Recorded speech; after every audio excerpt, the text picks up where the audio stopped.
Your superannuation is either in the accumulation or the pension phase, and sometimes you can have super accounts in both phases. I wanted to talk to you about what happens in the pension phase. For most Australians today, the only pension available is an account-based pension. A pension provides you with a regular income stream. You assume the investment risk associated with the pension, participate in investment growth, and the income continues to be paid to you whilst ever funds remain in your account. To commence a pension, you must be over the preservation age and permanently retired. The level of income that you can draw each year must meet a prescribed minimum level. The minimum is calculated at the time the account-based pension is commenced and again as at 1st of July each year. The minimum level of income is determined by applying the relevant payment factor based on your age to your account balance as at the commencement of the account-based pension and again at 1st of July each year.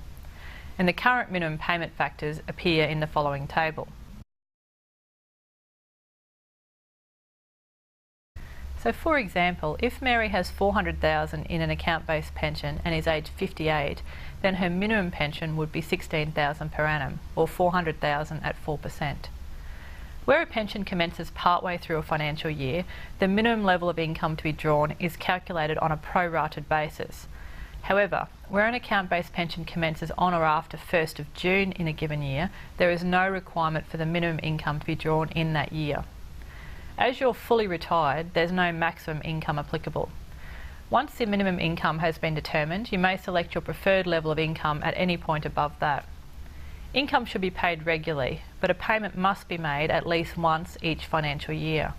And there are a number of advantages to receiving your pension as a monthly income, particularly if you're in a self-managed super fund. There are then two different tax rates that apply, one inside the super fund and one to you as the person receiving the pension. One of the advantages of an account-based pension is that the investment earnings inside the super fund are then taxed at a concessional tax rate of 0%, and that's for all earnings that underpin the pension balance. Income paid to a member aged under 60 is taxed on a pay-as-you-go basis or a PAYG basis.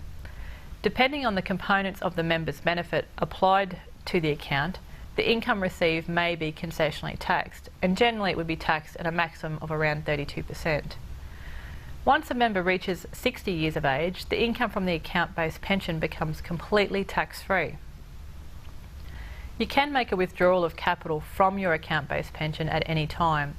However, as you're under age 60, the tax payable on this will depend on the components of your pension, and you should always seek advice prior to making a withdrawal.